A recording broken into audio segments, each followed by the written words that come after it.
Je vais te demander d'installer ça. Pendant que Patrick installe ça, d'abord je voudrais remercier le CESI de cette invitation ainsi que les gens de CAI.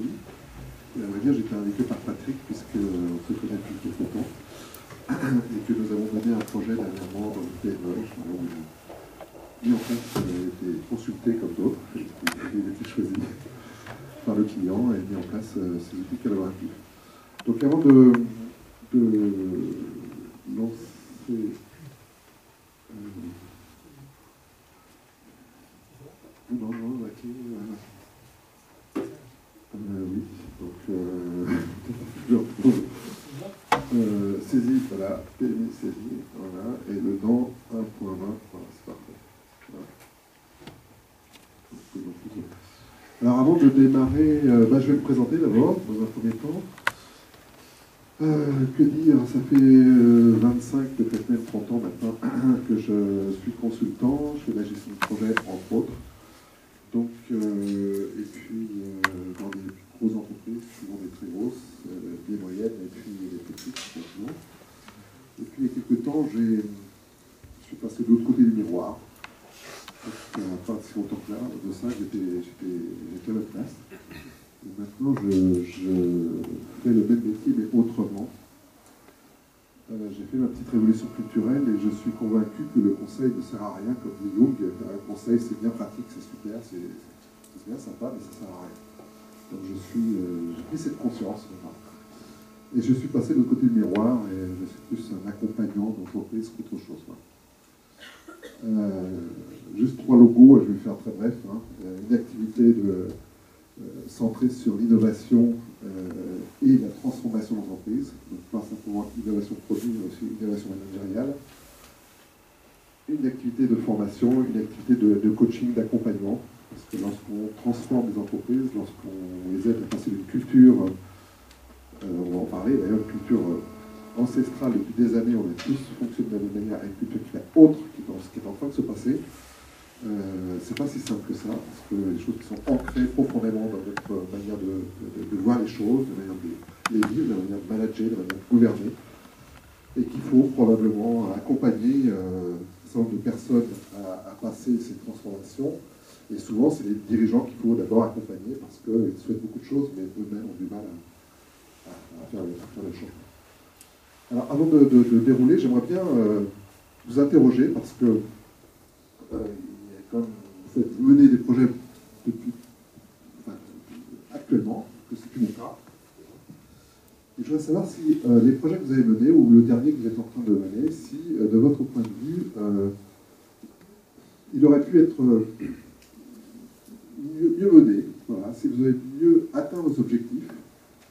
Très souvent, on découpe qualité, prix, ressources, etc. Donc j'aimerais bien un ou deux témoignages sur quel point il vous semble que vous auriez pu faire mieux. Parce que qui va oser, c'est mon mot-clé. Vous savez, quand on rentre dans l'ère de l'innovation, il faut oser. Donc je ne sais pas qui peut, juste un petit témoignage. Vous réussissez tous bien vos projets, parfaitement. J'ai le droit à l'élite, là. D'ailleurs, vous êtes l'élite. Je ne suis pas sûr que vous avez conscience. Donc je vais dérouler le... C'est à droite. Donc manager de projet, d'ailleurs vous avez pu voir que dans mes termes, il n'y a pas tout à fait les mêmes termes que ceux que dans les slides précédents. J'ai pas mis chef de projet parce que, pour tout un tas de raisons, parce que bien souvent le chef de projet, parfois il est chef de lui-même, et il a, comme ça a été parfaitement dit, un petit budget, des gens débrouillez-vous, etc. Puis après il est chef, puis après il...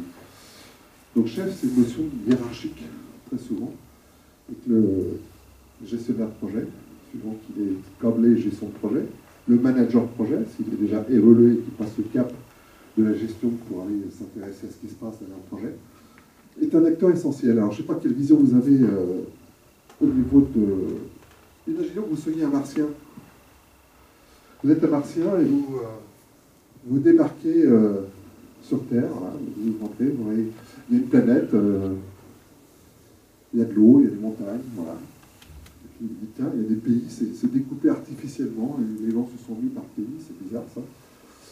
Et puis dans ces pays, tiens, il y a des bateaux, des avions, des camions, tout un tas de choses. Tiens, il y a une activité économique, c'est fantastique. Il y a une activité économique, et si on s'intéresse à un pays, ben, il y a des États, il y a des régions, il y a des collectivités, et puis de côté des entreprises, puis il y a des personnes. Et ces personnes travaillent où dans des collectivités, les États ou dans les entreprises. Et puis si on creuse un petit peu, on se rend compte que ces personnes travaillent dans les entreprises font de l'argent qui est collecté par les États, qui est redonné pour faire tourner, pour payer les pompiers, les infirmières et tout ça. Et que ben, ces entreprises, ça fait longtemps qu'elles ont en tête de dire « mon métier, c'est de produire des produits ou des services ». Et ça fait quelques années qu'on a ça en tête. Mon job d'entreprise, c'est de produire des produits et services, comme ça je crée de la valeur ajoutée, ça se transforme en un truc en argent. Et l'argent permet d'échanger, c'est super. Donc on est tous un peu câblés comme ça, parce que depuis Taylor, ça marche comme ça, et on croit que l'entreprise c'est fait pour produire des produits et des services. Et ben, je suis très heureux du témoignage qui vient d'être fait par SKF, parce qu'on est en train d'apprendre qu'une entreprise, si elle ne fait que produire des produits et des services, ben, très rapidement, elle est morte.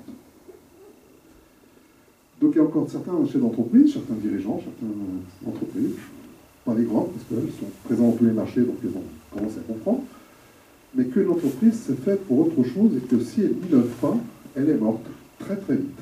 Et on le voit, il y a eu des exemples récents, hein, Kodak, etc. Bon, je ne vais pas citer tous les exemples que vous avez en tête pour la presse.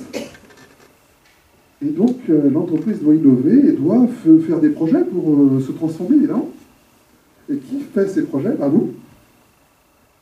Donc, est-ce que vous prenez conscience que vous êtes l'acteur majeur de la transformation des entreprises, qui génère de la valeur ajoutée dans ces entreprises, qui permet à un État de recevoir de l'argent, qui permet à un pays de tourner, qui permet au monde de tourner? Donc, je souhaite que vous preniez conscience de ça, parce que je crois que c'est... Pour vous, c'est pas rien, quoi, hein, c'est pas rien. Mais face à ça, effectivement, du coup, il y a une sacrée responsabilité qui n'est pas tellement transmise d'ailleurs, hein, parce que en général, les chefs de projet, comme on dit, c'est pas ceux qui ont les postes les plus élevés en entreprise, c'est les autres.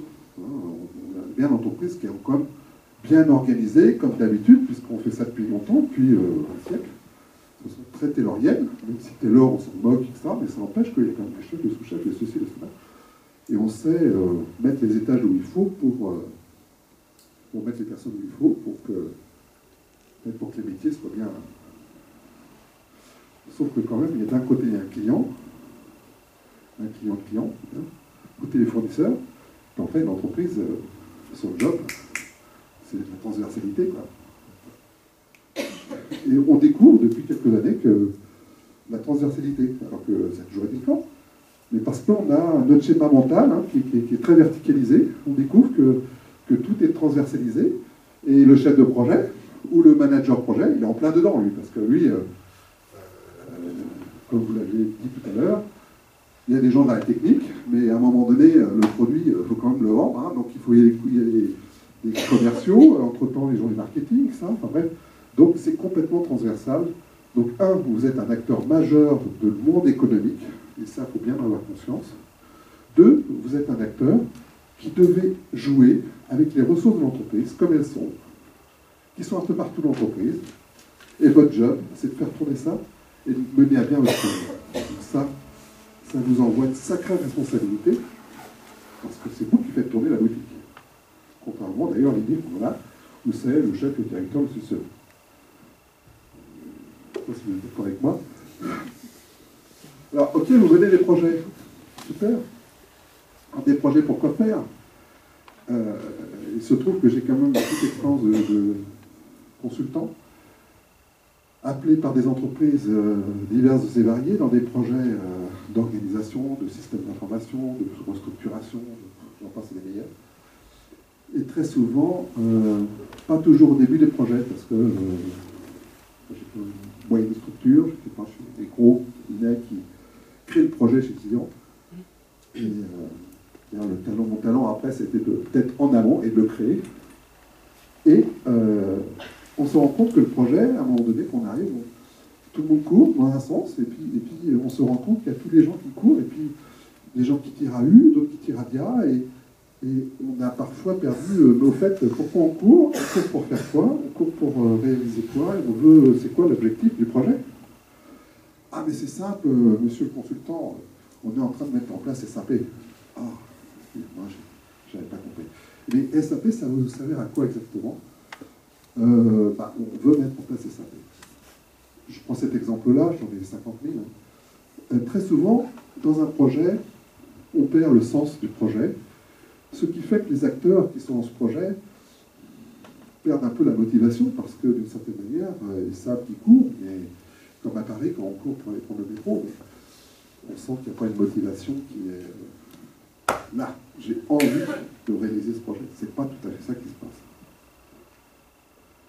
Donc les projets, vous qui menez les projets, qui faites tourner le monde économique, qui avez un rôle majeur dans le monde économique, s'il vous plaît, ramenez les projets à l'objectif du projet, qui est forcément soit rendre l'entreprise plus performante, on veut baisser les coûts. Là, je vous rappelle qu'on est quand même en France, qu'à ce jeu-là, de toute façon, on a déjà perdu, parce que la Chine, l'Inde, le Brésil, l'an passé les meilleurs, pendant encore au moins une trentaine d'années, peut-être plus, seront toujours 10 fois moins chers que nous. Hein. Donc la course, j'entendais parler de Lean Six Sigma, etc. J'ai fait plein de projets dans ce sens-là. Plein de projets, je ferai aussi des projets dans les coins, c'est-à-dire, oui, dans tel service. Ah, on en fait du Lean Six Sigma, oui, allez voir dans tel service, ils en font. Ou alors là, à gauche, ils en font. Pour ceux qui ont touché du doigt, le Lean Six Sigma, c'est une culture, c'est une approche. C'est-à-dire où ça devient une culture d'entreprise, où c'est pas très utile de s'amuser à jouer, à faire joujou, pour se faire plaisir, pour se valoriser, ou pour essayer, pour je sais pas quoi. Bref, en faire dans les coins, parce que ça n'a aucun intérêt. Excusez-moi pour ceux qui n'ont aucun intérêt. Par contre, c'est tout à fait utile pour optimiser complètement tous les processus de l'entreprise. Évidemment. Mais une fois qu'on a optimisé tous les processus de l'entreprise, on n'a pas de peau. Hein. Parce qu'il y a toujours les Chinois, les Indiens, qui sont toujours 10 fois moins chers. Ils sont pénibles, hein. Et ouais, mais ils sont nombreux, et puis à ce jeu-là, ils sont plus nombreux que nous, et on est mal, quoi. Et tous les matins, vous, chef de projet, votre job, vous savez ce que c'est votre job? Tous les matins, en se levant, vous créez la valeur ajoutée de l'entreprise, donc de l'économie en France. Tous les matins, votre job, c'est d'innover. Point. C'est pas blabla, machin, je fais la même chose. Pourquoi le projet que vous menez, si c'est le même qui est mené dans l'entreprise concurrente à la vôtre, quelle est la valeur ajoutée stratégique? Excusez-moi, si c'est juste acheter un logiciel, acheter machin, maîtresse un machin, valeur ajoutée, ça c'est OK en plongée, zéro, excusez-moi. Donc il faut aller plus loin, il faut dépasser le cadre. En silence. Le rôle du manager de projet. Alors, vous avez eu le manager, hein, pour moi. Alors, pourquoi je mets ce mot-là? Alors, j'ai vu des slides. Gestion de projet, vous savez tous la différence entre la gestion de projet et le management de projet. On parle de portfolio, de gestion de programme. C'est vrai que ce qui percute sur l'aspect management de projet, c'est qu'il y a c'est des trucs, il y a deux pattes, deux bras, des hommes. Waouh! Il y a des hommes dans un projet. Il y a des hommes dans un projet, et un projet c'est fait par des hommes, pour des hommes. Tout le reste c'est la tambouille. Excusez-moi d'être pointeux. Tout le reste c'est la tambouille. Bref, alors qu'est-ce qui caractérise un management de projet? C'est que c'est l'irréversibilité des opérations des participants. Il n'y a pas de gomme à conneries. Excusez-moi. C'est-à-dire que ce qu'on fait, on ne peut pas revenir en arrière. On n'est pas dans un processus vertical, où on fait fonctionner un service, où on peut s'améliorer en permanence dans le Lean Six Sigma, par exemple, pour optimiser complètement, etc. Puisque le projet, c'est éphémère. Donc, on le fait une fois. Donc, votre expérience, elle vient d'où? De vos erreurs. Il faut faire des erreurs pour apprendre. Donc, faites des erreurs, mais surtout, tirez la leçon des erreurs que vous faites. Ben oui, c'est comme ça que vous acquérez la personne.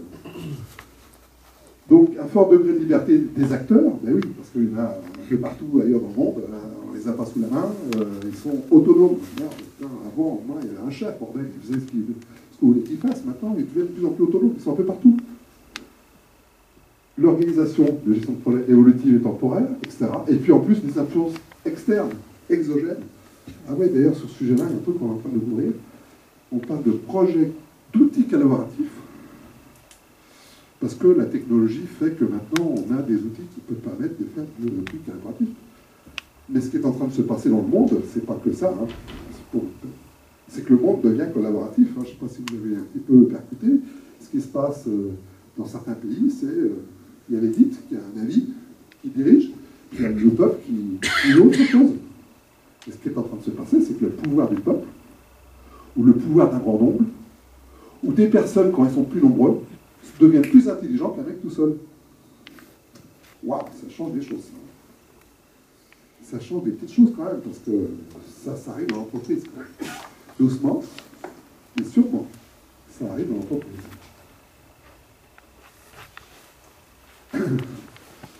Bref, donc je voulais faire un petit laïus, mode projet, mode processus. C'est vrai que d'une certaine manière, on raisonne et on veut gérer les projets. On raisonne et on gère les projets comme si c'était un service. Et le mode projet, c'est quand même très particulier par rapport au processus. Pourquoi? Parce que vraiment, c'est vraiment transversal. Donc il y a une hiérarchie, et puis vous faites ce que vous pouvez quoi, dans cette hiérarchie. Donc le chef de projet, moi qui aime bien le poids des mots, forcément vous êtes manager de projet. Et vous devez manager des hommes qui sont dans le projet, ou d'autres qui ne sont pas dans le projet, ou d'autres qui vont recevoir le projet, ou d'autres qui vont être utiles pour le projet, ou d'autres qui vont être des relais pour le projet, ou d'autres qui ont la hiérarchie, qui ont soi-disant le pouvoir de voir par les outils si les autres bossent ou pas. Waouh! Vous aimez, vous, qu'on regarde ce que vous faites tous les jours, tout le temps? Ouais. Ouais, pas trop, hein, je sais pas. Mais si j'aime bien, c'est on respecte. Ah. Si on m'écoute. Ah. Si on reconnaît ce que je fais. Ah. Bref, tout ça pour dire que des types de projets, le projet sur l'autre, je fais le projet pour l'autre. Le plus intelligent fait le projet pour l'autre. Il y a le projet avec l'autre. Ah. Il existerait des projets collaboratifs, enfin, pas d'outils, des projets collaboratifs. Ah, c'est autre chose ça. Et les projets de l'autre, on reçoit et on fait un projet. Je vous laisse réfléchir sur ces différentes notions de projet. Et les projets que vous menez, dans quelle catégorie vous les mettez. Alors ça, c'est tiré juste pour faire une comparaison entre la gestion par processus et la gestion de projet. Alors sur un processus transversal, on vend un produit, faire un client, etc. Pour un produit standardisé, je comprends, pour une nouvelle innovation, c'est un peu plus compliqué. Ben justement, si c'est une innovation, c'est bien un projet. Donc on est là. Donc c'est un univers inconnu, innovant. Le processus, il y a des décisions qui sont irréversibles, parce que ce qui est fait, il n'y a pas de comme à connerie, donc on avance. Le temps passe et on avance. Et une incertitude forte, des variables exogènes, donc qui viennent de l'extérieur, impacter sur le projet. Un flux de trésorerie qui peut être négatif, donc vos budgets sont regardés à la loupe, parce qu'ailleurs on ne fait que gagner de l'argent, et là on peut en perdre énormément, on va commencer à en dépenser avant d'en gagner après. Et puis des difficultés, parce qu'on saute vraiment dans l'inconnu complexe. Et alors, on met tout en place pour minimiser les risques, évidemment, on fonctionne comme ce qu'on fait d'habitude dans l'univers transversal ou l'univers processus, c'est qu'on gère d'une manière où on veut vraiment tout maîtriser, comme dans l'innovation. Et le problème, c'est que l'innovation, c'est un truc qu'on ne maîtrise pas, c'est bien justement l'innovation. Parce que si on savait avant ce qui allait se passer, ce serait plus une innovation. Bref. Donc dans le management, bon, je vais passer tout ça parce que vous savez tout ça, il y a le management déjà de vous-même, il y a le leadership, c'est-à-dire ce que vous pouvez impacter, impulser sur votre propre équipe, et le management, ou gestion, après tout dépend si on est dans l'univers anglo-saxon ou français, on a des définitions différentes. Alors, il en a été parlé, Frédéric Taylor, Louis Renault, il ne faut quand même pas l'oublier, Henry Ford, ok, très bien. Bon, les choses ont changé depuis ça, et depuis ce moment-là, et maintenant, qu'est-ce qu'on peut en dire de tout ça? Donc nos sociétés, parce que l'innovation, mais même avant l'innovation, nos sociétés ont compris qu'il fallait en permanence changer. Et donc, elles sont devenues des sociétés à projet. Elles sont toujours organisées comme ça, hein. Mais c'est un projet. Les chefs, ils sont toujours là-haut, hein. Ils ne sont pas là. Mais, donc il y a d'autres qu'on n'a pas encore décliqué, c'est en train de se faire, mais on n'a pas décliqué. Que le vrai patron, il doit être comme ça, transversal, rond, hein, pas de mieux. Et s'il était transversal, waouh, partage de pouvoir, voilà, c'est compliqué là. Putain, j'ai pas fait toutes ces études avec mes copains de promo, des X-Min et autres, pour. Non, là ça heurte des trucs, là. C'est compliqué, là, ce que vous dites là. Non, ok, faites ça en bas, mais pas dans le comité de direction, quand même. Soyons sérieux. Et alors, d'une certaine manière, une omniprésence du mode projet qui renvoie à une vision idéalisée de ce mode d'action. Comme si, d'une certaine manière, le projet donnait l'espoir d'avoir le pouvoir de forger le futur. Comme si je gère tous mes risques dans mon projet, je vais pouvoir faire mon futur, le futur que je voudrais. C'est super comme fantasme, c'est génial. Mais l'entreprise, vous savez bien, c'est un organisme. L'être humain, c'est un organisme. Nous sommes un système. Je vais revenir là-dessus. Nous sommes un système. Nous ne sommes pas une machine. Nous ne sommes pas une automobile où la somme des pièces, ça fait l'automobile. L'être humain, c'est un peu plus compliqué que ça. Et l'entreprise, c'est composé d'êtres humains. Donc c'est un peu plus compliqué que ça. Et donc vouloir tout maîtriser, c'est ambitieux. Ambitieux. Donc on vient de ce monde un peu pyramidal. On parlait de pyramide dans le premier slide, avec une hiérarchie très tata. Hein, voilà. Et puis on est arrivé dans certaines entreprises, avec plus ou moins de bonheur, une structure dite matricielle. Je ne sais pas si vous avez des structures matricielles chez vous. Des fois officiellement, des fois, mais dans les faits, quand on regarde dans le détail, le matriciel, vous avez votre expérience. Et puis on en arrive à une structure résilière. Ben oui, l'entreprise, ça devient un réseau. Ben oui, oui. Le collaboratif, c'est pas juste pour les outils, c'est pas juste un... Oui, oui. Une entreprise, c'est un réseau de personnes. Une entreprise tout seul, ça n'existe pas. Ça n'existe pas. Une entreprise tout seul, ça n'existe pas. Il y a forcément des fournisseurs d'un côté, des clients de l'autre. Et les fournisseurs ont des fournisseurs, les clients ont des clients. Et si je suis dans un processus un peu optimisé, je suis dans une chaîne, dans une filière stratégique. Et tout est lié, d'une certaine manière. D'ailleurs, si je ne suis pas dans une filière stratégique, j'ai intérêt à sérieusement me poser la question, parce que ça veut dire que je vais être éjecté de cette filière stratégique, et demain je suis mort. Donc il faut quand même... Donc il faut que j'innove pour moi, il faut que j'innove avec mes fournisseurs, avec mes clients. Waouh, c'est déjà compliqué d'innover tout seul. Oui. Donc on est passé d'une logique d'obéissance hiérarchique, ça ne vous a pas échappé, hein, à une logique de responsabilité et d'autonomie. Donc le chef de projet dit non, quoi. Enfin, vous ne loupez pas le truc, c'est que vous êtes manager de projet, vous n'avez aucun lien hiérarchique avec les gens avec qui vous bossez. Donc le terme management prend vraiment son sens, et vous savez, hein, pour mener un projet, que c'est quand même que les risques sont partout pour un projet. Les risques de ne pas aboutir, de se tromper de cible, de ne pas aller où on voulait, sont quand même assez nombreux. Il faut que j'accélère très sérieusement. Donc le manager de projet se dote d'outils, des gestions de planning, enfin bref, ça c'était vu, des outils collaboratifs, etc. Ben oui, l'être humain, depuis qu'il existe, depuis que l'être humain existe, c'est créer des outils. Hein, depuis les premiers qui ont tapé avec un os sur un caillou pour en faire, tiens, un truc qui peut tuer une flèche ou autre, petit à petit, l'homme se dote d'outils. Et les outils, il y en a de plus en plus, quoi. Et ça nous prend en chou d'ailleurs, parce que si j'ai pas l'outil, je peux pas bosser, quoi. Franchement, maintenant, c'est pas possible. Ouais. Il y en a d'autres avec très peu d'outils, ils ont fait des pyramides, des cathédrales, justement. Bon, les conditions étaient pas les mêmes.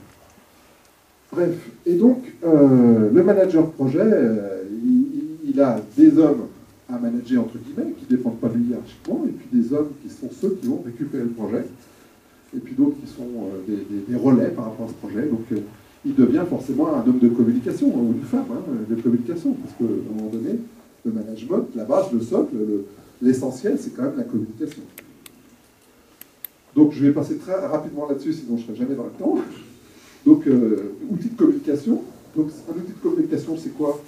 Enfin, la communication, l'action de communiquer, c'est d'établir une relation, un être humain face à un autre être humain. Communication. Et c'est aussi l'ensemble des moyens, des outils de communication. On est dans l'ère de la communication, donc on communique beaucoup. C'est l'action d'informer, de promouvoir. Je veux que mon projet soit défendu, je veux le vendre mon projet, je veux que... Et puis c'est aussi un peu quand même, l'action d'exercer une influence sur l'autre. Un peu quand même, un peu même beaucoup. Communiquer, c'est vouloir influencer, bien sûr. Donc là, je passe très rapidement l'histoire de la communication à travers les âges. Je vous la fais brève parce que je serai jamais dans les temps. Ce qui est fantastique, c'est que de la préhistoire à aujourd'hui, ce qui est fantastique, c'est que maintenant, pouf, ça se retrouve, je l'ai pas en ma page parce que j'en vais, mais juste dans un... Tout ça, c'est bon. C'est génial. Ce qui est d'ailleurs très nouveau depuis peu de temps, c'est que l'être humain qui n'est pas dans l'entreprise est plus outillé que celui qui est dans l'entreprise. Avant, l'informatique arrivait quand même, parce que l'entreprise avait les moyens, ça arrivait dans l'entreprise, les PC, les machins, et puis après, quand les salariés qui avaient quelques moyens s'achetaient leur PC. Maintenant, ce qui se passe, c'est l'inverse. Tout le monde tout le monde a son smartphone ou je ne sais pas quoi. Certains ont des iPads ou des tablettes, et ça commence seulement à arriver péniblement en entreprise. C'est très rigolo, quoi. L'entreprise est en retard, c'est fantastique. Ça m'interpelle. Donc l'objectif de la communication, c'est de passer un message, c'est de créer une relation, d'informer, d'influencer. Donc la question qu'il faut se poser, c'est que le gestionnaire de projet, qui veut se doter absolument de tous les outils, et il a bien raison, s'il veut gérer son projet, avoir l'information et pouvoir le partager, etc., c'est est-ce que ces outils font ça? Parce que s'ils ne font pas ça, il faut qu'ils le fassent quand même, et je pense qu'il faut le faire quand même. Et je pense que le fantasme, c'est de croire que les outils de communication vont remplacer la communication. Ça, c'est un certain fantasme. Oui, d'ailleurs, je vais passer rapidement. La communication, c'est ça. Je vais faire à l'envers. Moi, je suis la projet, donc je regarde les points et tout ça. Certes, mais la communication, c'est ça. Il y a ce que les gens disent, et puis il y a tout le reste. Le plus important, c'est là. Voilà. Donc ils peuvent être vus, les collaborateurs, mais bon, ils n'en pensent pas moins. Ils peuvent être jugés, ils peuvent être plus ou moins motivés. Ils peuvent montrer qu'ils s'impliquent, plus ou moins l'être. Pardon, ça vous arrête pas, je raconte. Donc là, je vous la fais brève, je ne sais pas, il y en a qui voient, je fais vite. Donc les outils collaboratifs, qu'est-ce que ça change là? Parce que les gentils, on raconte toute une histoire. Ça n'a pas changé, les outils collaboratifs, avant, après, je vois ce qui change. Quoi. Alors, les outils collaboratifs, alors avant, on avait le web, c'est-à-dire que c'était hop sur Internet, et bêtement, on regardait les beaux sites qui étaient là, donc on n'était pas actif, pas acteur. Et puis petit à petit, on devient un peu plus acteur, on est dans le collaboratif, et petit à petit, ça va être un peu plus intelligent que ça.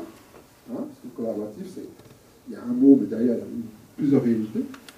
C'est que les outils ils sont déjà extrêmement perfectionnés, qui permettent de deviner à notre place ce qu'on a besoin. Tout le monde connaît Facebook, tout le monde sait, suivant vos amis, suivant vos préférences, des trucs qui apparaissent. Donc les entreprises vont se doter d'outils intelligents comme ça, c'est très bien comme ça. Sauf que, est-ce qu'il y aurait que ça qui change quand même? Parce que bon, c'est bien, les outils sont de plus en plus beaux, pratiques, c'est vachement bien. Et donc, en fait, le problème, c'est qu'il y a un être humain face à un être humain, et on croit toujours qu'il suffit de dire ou d'écrire un mail pour être entendu ou lu. Pourtant, je l'ai écrit, merde, je ne comprends pas, je lui ai dit qu'il fallait le faire, boulot. On pense qu'il suffit d'être clair pour être compris, quoi. Et on pense qu'il suffit d'être sincère pour être cru. On est tous certains de ça, d'ailleurs. On a tous des croyances, c'est fantastique, ça marche bien, c'est ce qui nous fait avancer. Bref, mais tout ça, c'est faux. Vous avez beau être sincère, vous avez être... D'ailleurs, vous engueulez souvent avec des gens à qui, à la fin de la discussion, vous vous rendez compte que vous pensez la même chose, mais vous pensez que vous disiez autrement. Bref. C'est-à-dire qu'entre ce qui se passe, qu'on croit, on est tous d'ailleurs, oui, en plus, c'est essentiel. Là, écoutez, chez ce projet, il n'y a que les cerveaux gauches, là. C'est tout, principalement. Donc, rationalité, calcul, les frais, les budgets, les machins. Terrible. Innovation, le problème, c'est que pour l'innovation, il faut des cerveaux droits, quoi. Donc on peut gérer et manager l'innovation, ça va être très fort, mais innover, c'est pas pareil que manager l'innovation. Et donc, tout ça, ouais, c'était juste un petit peu en passant, pour dire qu'à terme, il faudra quand même changer de structure d'entreprise et y mettre des gens qui sont innovants à la tête de l'entreprise. C'est juste une petite aparté. Il faut dire que Steve Jobs avait été, je sais pas, dans la meilleure entreprise high-tech de France, ça n'aurait jamais fait Apple, hein. Jamais. Hein. Parce qu'il serait resté dans un service marketing ou de recherche dans un coin. Il n'aurait jamais eu le pouvoir déjà. On lui aurait demandé son idée, puis on aurait tenu compte ou pas, et ça n'aurait jamais fait Apple. Donc il faut, un, être innovant, et deux, il faut changer des choses quand même. Il me semble. C'est mon avis. Bon, je vais faire un... Bon, alors tout ça, il faut que je passe très vite. Non, ouais, je passe très vite. Non, c'est simplement, c'était pour vous expliquer que si ça se trouve, depuis le début qu'on est là, il y a un extraterrestre qui est là, et on ne le voit pas, on ne l'entend pas, on ne le touche pas, et pourtant il est là. C'est extraordinaire, quand même. Ben oui, parce que on est des êtres humains très très limités. On voit qu'entre 350 nanomètres et 700 grammes, on ne voit pas ni les infrarouges ni les ultraviolets. De la même manière, pour les toucher, l'oreille, tout, enfin voilà, on est très atrophié, donc on n'a que quelques capteurs et on croit que la réalité c'est ce qui est dans la tête. C'est pas tout à fait comme ça que ça se passe. Bref, ce sera un petit peu long de... Ce sera un petit peu long de... Et donc on est être humain, en gros, on a des capteurs, ce qu'on touche, ce qu'on ressent, ce qu'on entend, ce qu'on voit, ce qu'on sent. Et on croit que la réalité c'est c'est une réalité qu'on construit dans notre tête, quoi. Alors ce qui est pratique, c'est que le gars qui est en face, il fait pareil. Donc c'est cool, hein. On voit, on est d'accord, donc on est tous d'accord, donc on ne se pose pas de questions. Un être humain, c'est un peu plus compliqué. Je ne demande pas tout lire, tout lire juste. Ce qui est clair, c'est qu'on généralise, on sélectionne, on distorsionne. L'être humain est très bizarre. Et il s'arrange pour que ce qu'il vit corresponde à ce qu'il croit. C'est génial. Donc c'est comme... et quand je vous dis ça, c'est comme si... imaginez que vous voyez un poisson dans un aquarium. Lui, dans l'aquarium, il n'a pas conscience qu'il y a de l'eau autour, il connaît que ça, il y a de l'eau autour. Pour vous, c'est différent de l'air, c'est pas pareil. Mais lui qui est dedans, donc c'est toute une histoire de conscience. Et pour le gestionnaire de projet, c'est pareil. Toute une question de conscience. Et donc de perception de ce qui se passe. Est-ce que mon job, qu'est-ce que mon job? Qu'est-ce que c'est mon job? Il y a des personnes, j'ai un projet, c'est fait pour d'autres personnes. Donc, ok, je veux des outils. Ok, c'est bien. Et c'est quoi votre job? Je vous laisse méditer. Voilà, alors chaque être humain, je vous donne une des clés quand même, parce que vous êtes là, il va prendre des salades. Chaque être humain qui est en face de vous, qu'il soit près, loin ou autre, il a besoin d'être reconnu. Il est unique. C'était la pensée Pierre qui est changée par Jacques parce que le projet change. C'est plus pareil du tout. Même si les données sont pareilles, c'est plus pareil. Parce que lui, il ne pense pas pareil, il ne réfléchit pas pareil, les mots ne veulent pas dire la même chose pour lui, ce qu'il ressent, c'est pas pareil, etc. Il a besoin d'être entendu. C'est-à-dire que les collaborateurs qui se sont jugés parce que tout est dans les systèmes et que, on les a à l'œil. Ouais, oui, c'est dommage parce que leur cerveau, parfois, ils le laissent au vestiaire, donc vous les avez à l'œil, c'est dommage, quoi, parce qu'en vraie productivité, elle ne se fait pas, quoi. On peut gueuler, on peut crier, on peut s'énerver, mais tous les jours, on fait des choses qui sont à l'inverse de ce qu'on souhaiterait faire, c'est-à-dire les rendre intelligents, innovants et créatifs. Et tous les jours, on fait l'inverse, pourquoi? Parce qu'on ne les écoute pas. C'est con, hein. C'est con, hein, ce que je dis.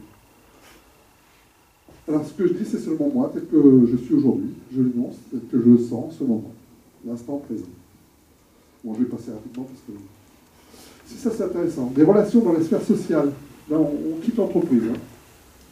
L'incidence affective domine. Ah oui, vos relations avec vos voisins, votre épouse, vos copains, c'est la relation affective qui domine. Et donc, je vous laisse réfléchir si cette notion s'est arrêtée à la porte de l'entreprise ou s'il y a d'autres choses qui rentrent aussi dans l'entreprise sur des personnes dans leurs relations les unes avec les autres. Et donc ça vous interagit sur la manière de manager votre projet. Évidemment, si je le dis, il y a un petit lien avec le sujet d'aujourd'hui. Donc, dans la sphère professionnelle, qu'en est-il autrement? Donc, effectivement, quand en face de soi, on a un écran avec des données ou autres, comme le disait tout à fait justement Patrick, il y a un petit effet de déshumanisation, d'une certaine manière, et plus on a des outils perfectionnés, et plus ça devient... L'important, c'est les données. Ben non, l'important, c'est pas les données, non. L'important, c'est les êtres humains qui sont avec qui je bosse. Et oui, je crois. Les êtres humains aussi, pour qui est fait ce projet, et ceux qui vont le produire, et ceux qui vont le détruire, et la chaîne, et le cycle, et tout ça. Je crois un peu. Mais vous avez le droit de penser autrement. Hein. Donc chaque être humain aussi a besoin de s'affirmer. Il a besoin d'être approuvé dans ce qu'il fait. Et donc c'est deux choses qui se contredisent, mais il faut faire avec. Donc je vais essayer de faire... Là, il me reste combien de temps? J'ai fini. Alors, oui. Alors, regardez pas, s'il vous plaît, je vais me mettre devant pour que vous ne voyez pas. Ah bah, je vais voir mon... Oui, parce qu'on entend quand même dans l'entreprise, hein, tu dois, il faut, il devrait, puisque si c'est comme ça, non, ça ne s'entend plus dans l'entreprise. Puis après, on paye des consultants pour les risques psychosociaux. Je pense que c'est un sujet. Ah oui, ça... Vous êtes tous managers de projet. Votre outil numéro 1, c'est les hommes avec qui vous bossez, évidemment. Parce que le meilleur outil du monde, vous le posez, il n'a rien se passer. Hein. De l'autre côté, il y a un gars dans son écran, de l'autre côté, il y a un gars qui produit, de l'autre côté, il y a un gars qui innove, de l'autre côté, il y a un gars qui vend. Oui. Il y a des hommes partout. Et ce qui est fantastique, c'est que le seul moyen d'accomplir l'action 1, c'est qu'il ait envie de le faire. Je vous laisse réfléchir là-dessus, sur votre manière de gérer et manager vos projets. Bon. Je voulais aussi parler rapidement, mais en 2 secondes. Il me semble aussi que, au-delà de l'individu, chaque individu est unique. Vous gérez les individus. L'important, c'est que chacun se sente reconnu, écouté, mais qu'il y ait une cohésion. C'est une équipe. Qui est une cohésion d'équipe. Donc vous avez autant d'individus différents que de personnes avec qui vous travaillez. Et la cohésion, c'est pas juste un mot. Et la cohésion, c'est pas parce que l'outil et l'information centralisent l'information, que l'information est la même pour tous, qu'il y a une cohésion dans tout ça. Et vous réussirez si, 1, vous devenez des champions de la communication et donc du management. 2, si vous devenez des champions de la cohésion d'équipe.